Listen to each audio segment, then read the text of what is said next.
Tales from the wild. Stories from the heart. A journey into the mind and soul of fired-up business professionals where they share their vision for the future. And hear from a different non-profit organization every month as they create awareness of their goals and their needs. Dive into a world of untamed passion as we join our host, Shireen Buerta, for this month's episode of Friends from Wild Places. If you don't mind just touching on this a little bit. So initially, do you find people sometimes like they don't want to bring it up because they don't want to upset you, as if you're not thinking about this in your own thoughts initially? Do you know what I mean? Like, let's say you haven't seen somebody in a while, like, and it's like this awkward, like they may not want to bring it up to think that they're bringing you back to that moment, but you live your life probably every moment of that. Is that, can you shed some light on that? Yeah, I'm glad that you mentioned that, Tanya, because that is something when I was a mortician, I always remembered the families who lost a child. I don't know why those things just really stick with you. And even when I'd see them out in the community, my brain always was like, oh, those are the parents that lost the child. You kind of like label them that way. And right away I was like, I don't want to be the parent who lost the child, like I'm more than that. But I think, so I'm sorry, what was your original question? I just trailed off a minute. No worries. No, it just like, for example, so like, let's say you haven't seen somebody in a while, right? Oh, you were asking when people bring up Ted. Yeah. So what I was getting at was I remember thinking about families kind of the wrong way, because I would think about that, like, oh, they're the parent who lost the child, and like maybe not mention that.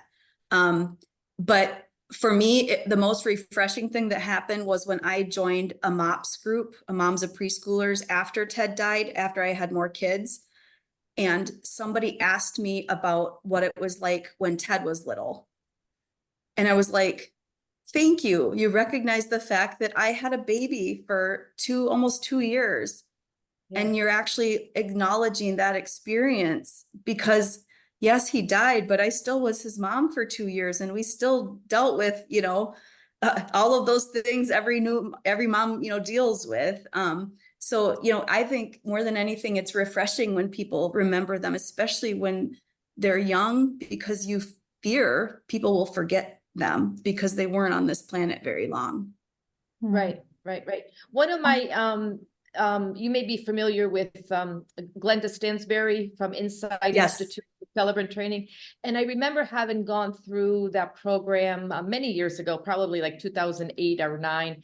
And I remember, in that like instruction that I received, and I really like took it to heart, was that sometimes if you bring up something to somebody and they get emotional or, maybe shed some tears, you're not making them cry, right? Sometimes it's like, they're just sometimes even happy that you brought it up.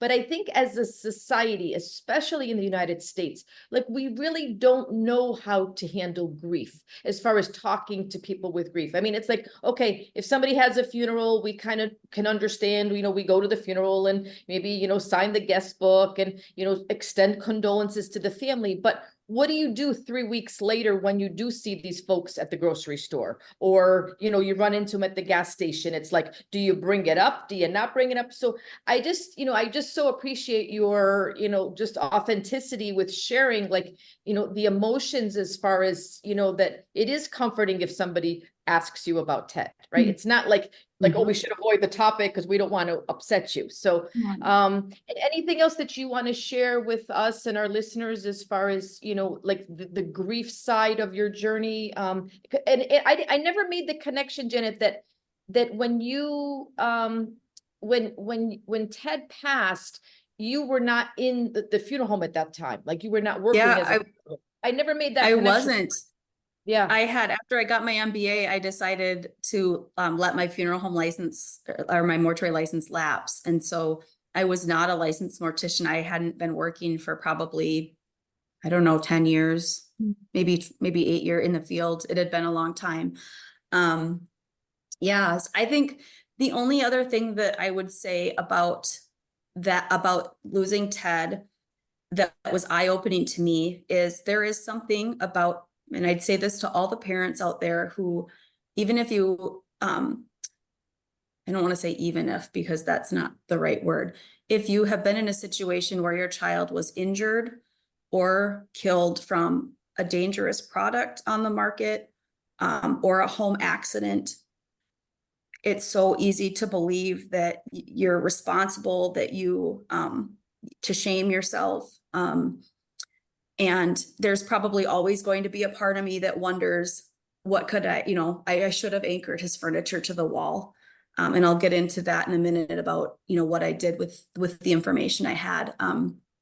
But I think what was the most helpful for me was to just reach a point where I can't change what happened. Mm. I learned from it.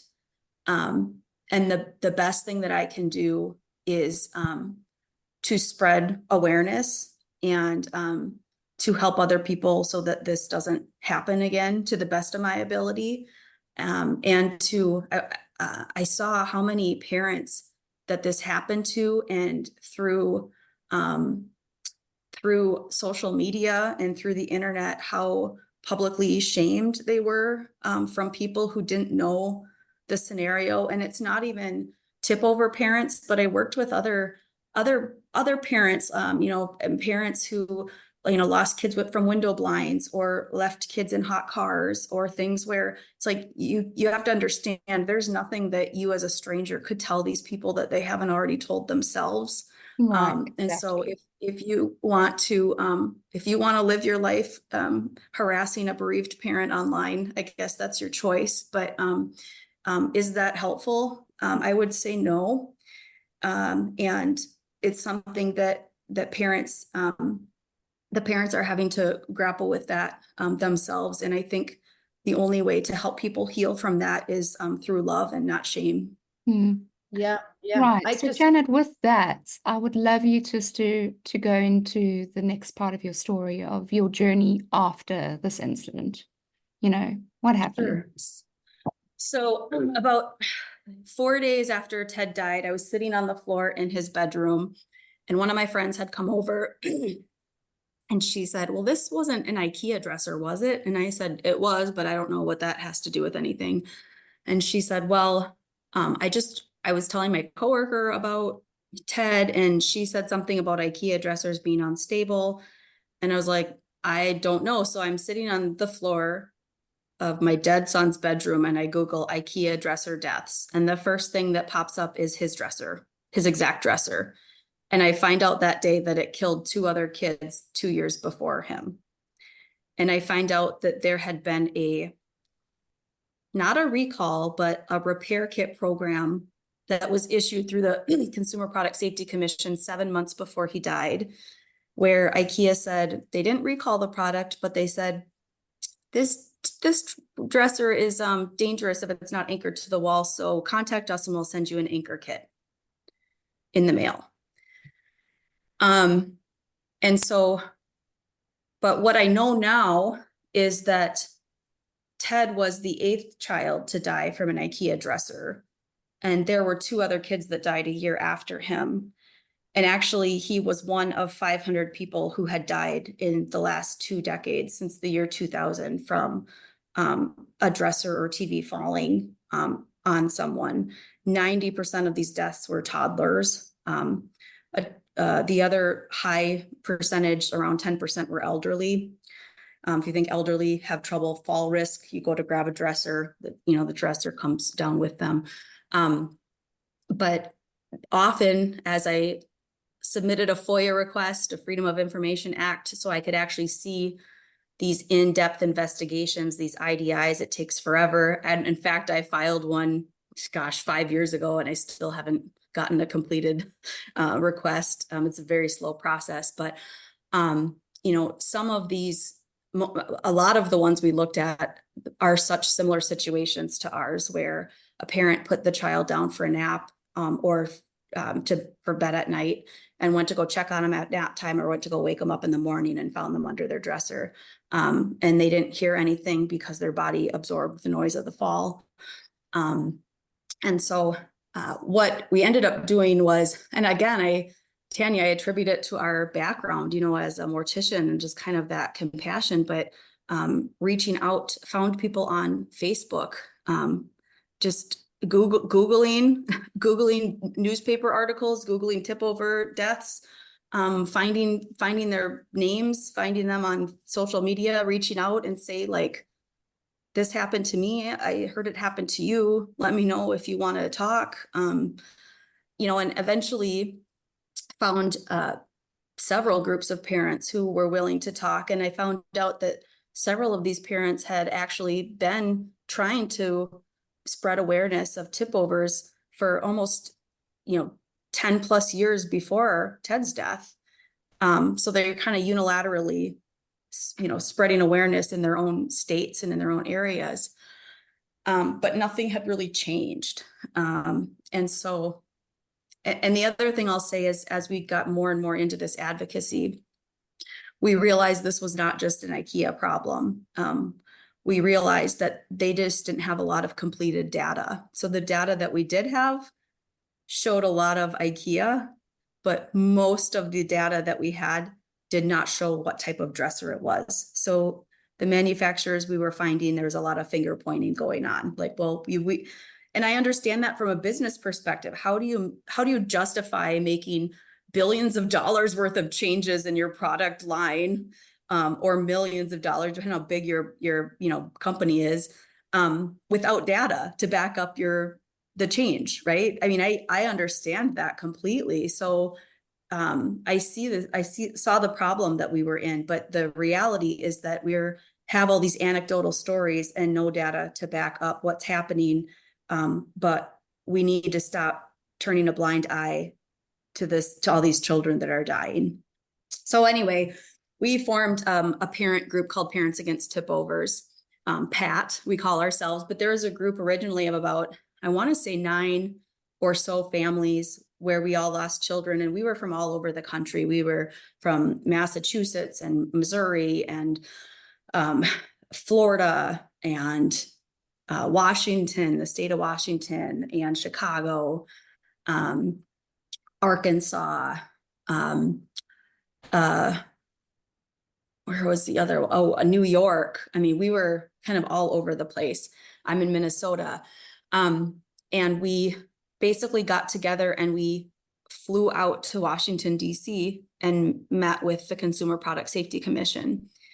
And we tried to make it as easy for them as possible. I mean, we made table tents, like, here's our name, here's where we're from, this is a picture of my child. We need you to hear our whole stories chronologically. This is what's happening. And we really approached it as, we're not here waving our finger at you saying what you did wrong. We're saying, this is just truth. Okay. This is what is happening. What can you do about this truth? Mm-hmm. What say you? And what was refreshing, looking back years later, is he's retired now, but the former commissioner, Bob Adler, said, you are one of the most well-organized parent groups I'd ever worked with, because you came to us with data, you came to us not pointing fingers, but wanting to solve a problem. And you came to us with your stories. And it wasn't just about your tears. So many times, you hate to say it, but like, as a government agency, you hear families crying with their tears and their emotions, which is horrible and hard to listen to, I'm sure, and heartbreaking, and you want to change it.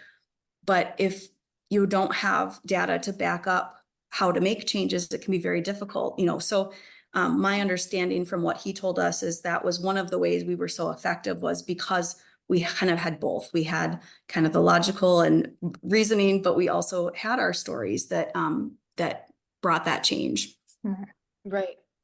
Unbelievable. It's just amazing, though, just the advocacy portion. So a couple of questions I have for you, Janet. So as far as bereavement, right, a lot of funeral homes offer like aftercare or support groups.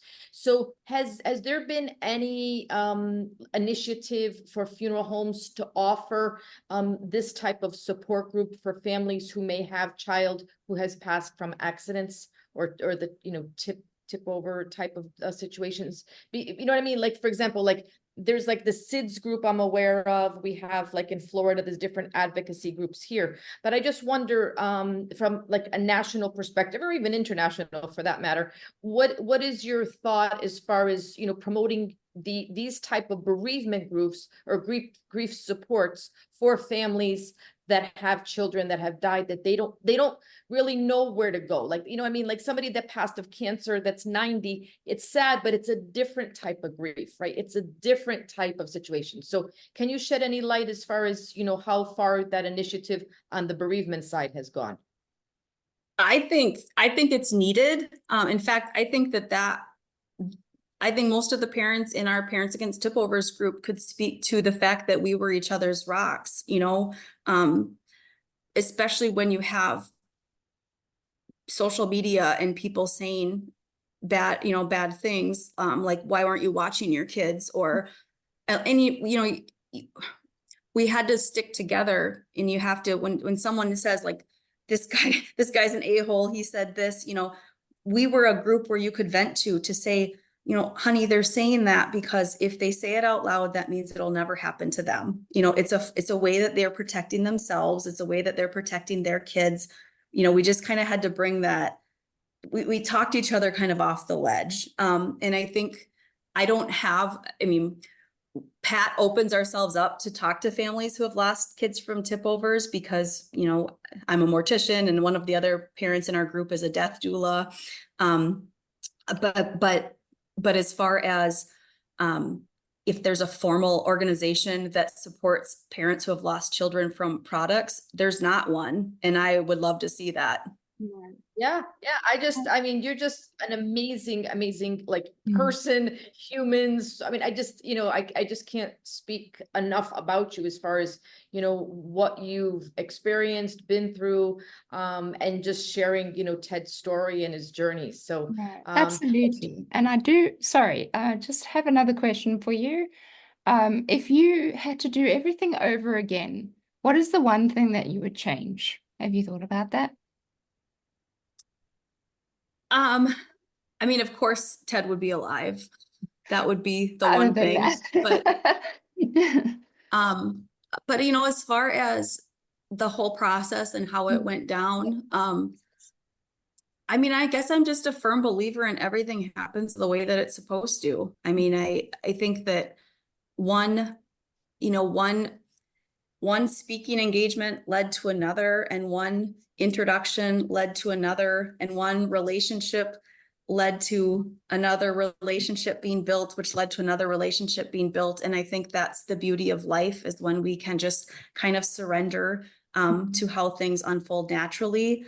We can take the weight off of ourselves, and it feels actually pretty freeing, that we don't have to do anything. We can just be, and it will happen the way it's supposed to happen. Very good Yeah, answer. I like that one.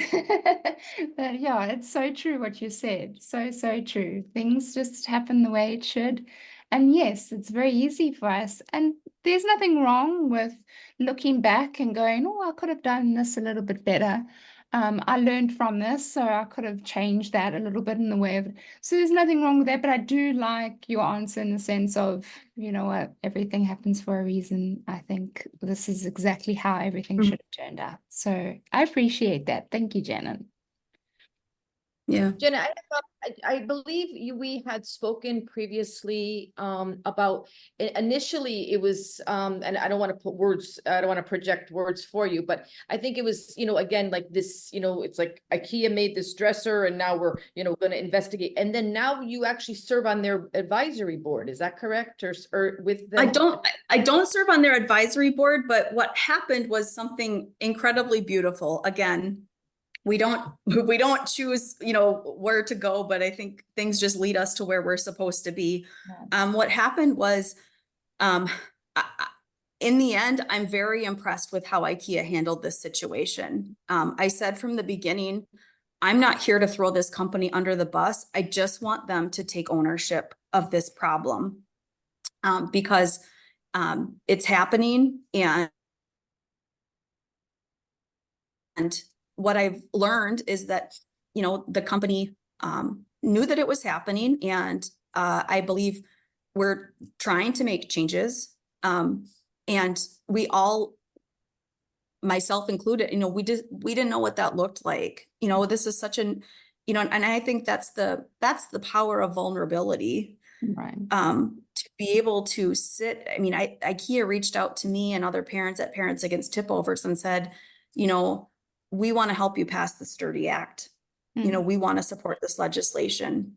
We want to be part of the solution. Right. And I respect them for that. And so we met every week for almost 2 years to strategize and try to get the Sturdy Act passed. We reintroduced it 3 times. And COVID was in the middle of that too. So of course our country was busy doing more important things during that time, but we eventually did get it passed, and IKEA was a big part of that.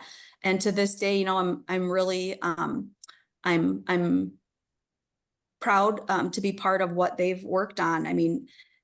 They developed a new system where you can, you open one drawer. It's an interlocking drawer system. So you open one drawer and the rest of the drawers remain locked. So you can only open one drawer at a time. But if you were to anchor it to the wall, it will release the system. So you can open all of the drawers at once as long as it's anchored to the wall. Right. And they actually did a patent pledge last October in 2023 to release that to the public. Nice. So they said, we believe this innovation is life-changing. We want other people to use it. And so they released that patent to the public, which I thought said a lot about where their, what their intentions were. They've redesigned a lot of their dressers. And of course, now with the Sturdy Act, the Stop Tipovers of Unstable Risky Dressers on Youth Act, now it requires manufacturers to build, to adhere to a stronger and mandatory safety standard. Right. So they have to take some additional elements into their, into safety, into designing safety into their dressers. Yeah. So they have to consider, what does it mean when there's actually clothing in the unit instead of it being empty when we test it? What does it mean if it's slightly elevated because it's maybe on carpet? There's carpet tack that runs along the perimeter of the room, and is the back of the dresser slightly elevated? And does that make it more susceptible to tip? Instead of testing everything on, like a concrete floor in a lab, empty, it's not how we use dressers as consumers. We use them a lot of times on carpet, and we have things in them because that's what they're designed to do. And we teach our kids to use dressers and interact with them. So, it might be that kids are opening 1, 2, 3 drawers at a time. And if that's not safe to do, then why are they designed that way? Mm-hmm. Love Right. that. Yeah. Okay. Well, now, but we've got to move on to the non-profit section of the podcast. Sure. But I do have a question about your business. Do you want to talk a little bit about it, your LLC, and how Sure. you changing the community with your business? Yeah, so I'm kind of in the middle of a transition right now because for several years I used my LLC called The Lifted, short for The Life of Ted, and I used it to spread furniture tip over awareness. So I would go and speak about the dangers of unanchored furniture, and I'd go to moms groups, I'd go to Babies R Us, to CPR classes, to basically whoever would listen, and just say, I'm just going to give you some information. You do with it what you will. I can't make you anchor your furniture, but I just want to tell you my story. And then I had anchor kits, for people. And so I did that. I was able to partner with Children's Hospital here in Minneapolis. So we worked together on a couple projects, and anyway, it was really good. But, once Sturdy got passed, I thought, well, now I'm going to get into teaching. I got this opportunity to teach at the mortuary science program. And so I began thinking, what do I want to do with this LLC?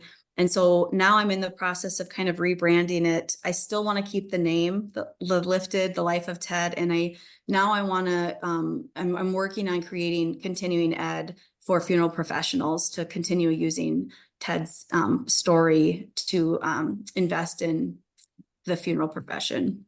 Tune in next week for part 3 of Friends from Wild Places.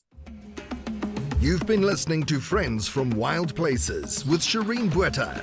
Be sure to subscribe to the podcast from the links to catch every episode and unleash your passion.